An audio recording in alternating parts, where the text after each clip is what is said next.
Okay, so welcome back.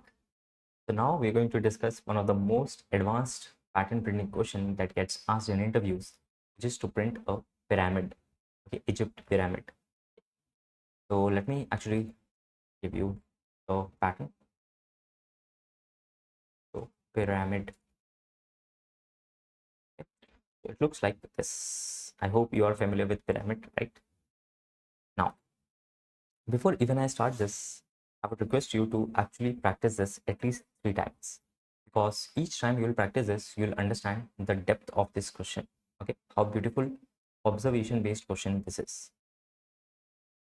If you try to decode this, okay, the same exact same way that I have told you in the earlier sessions, okay, all you have to understand is pattern. That's why the name of the topic is pattern printing. Okay, the first row is having, if you think, one, two, three, four spaces and one star. Okay, the second row is having three spaces and three stars. The third row is having two spaces and one, two, three, four, five stars, and so on. If you think about it, the spaces are getting reduced. The spaces are getting reduced, okay, by each iteration, and the stars are getting increased. The stars are getting increased. Okay, so see, I'll write it and then maybe we'll further understand. Let's say n equals to 5. N equals to 5. Okay, for I in range n, because I is for row number. Okay, for I in range n, two things are happening. Let's break this down.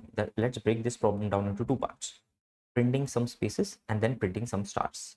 Okay, in ith row, how many spaces are there?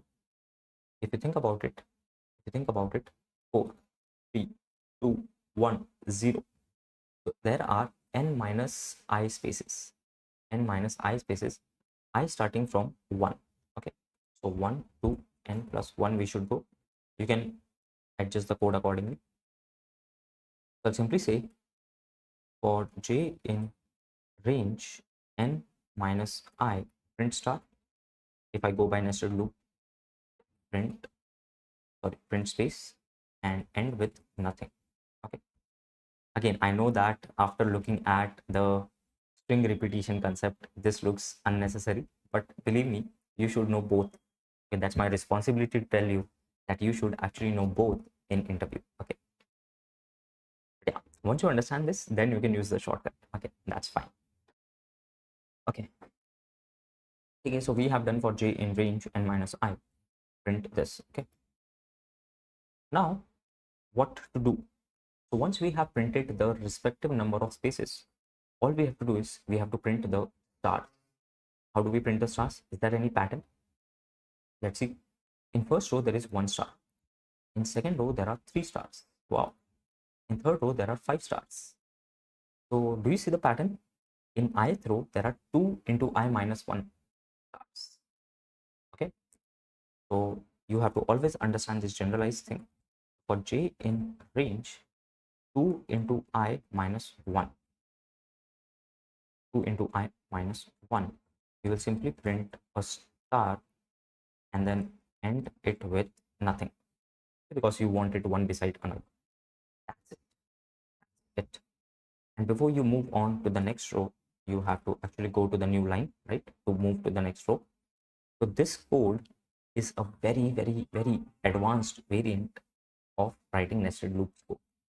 That this is printing one row and this is handling which row you are currently at. Very, very beautiful use case of nested loops. If you run this, amazing, amazing, right? This is how you can get, and actually you can do it for 10 to make it look more beautiful. Okay. So this is how it looks. Okay, very interesting code, I can tell you. Now, AJ, okay, this is fine. Nested loops. Can we do this as well in one loop? The answer is yes. See, because it's not about loop, it's about understanding the pattern. So the same pattern, that n minus I spaces and then 2i minus 1 stars, just combine them into one. For example, copy this, paste this, and here simply replace this loop with print. So you will say first, print how many stars? Print star how many times? Into n minus I times. That's it. Okay, print these many stars. But importantly, don't go to the new line. Okay, so after you are done with it, stay on the same line. Otherwise, this will go to the new line as well. Okay, then remove this code. Sorry, here it is space. Print n minus I spaces, and then similarly print n minus I.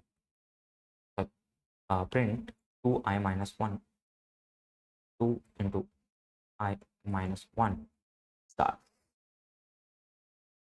That's it. Okay. Now, importantly, here you will not write end. Here you will let it go to the new line so that the next line gets printed. The next row gets printed on the new line. Let's see. Beautiful. I know it's beautiful, right? So this is your simple 3-line. Actually, if you think about it, it's a simple, cute little code to do the same task. But as I told, it's my responsibility that you should know both of them. Okay. Yeah, this is how you can do it. I hope it was useful. See you in the next one. So with this, we are actually concluding our nested loops and the pattern printing. We have learned so many things: nested while loop, nested for loop, nested loops, what are nested loops in general, then pattern printing, hollow square, square, triangle, upside down triangle, pyramid, right? From these questions, what I tried is I tried to help you understand the use cases of whatever you're learning. Please try to practice them as much as possible, because all the upcoming concepts will actually be using these. Okay. I hope it was useful. Thank you.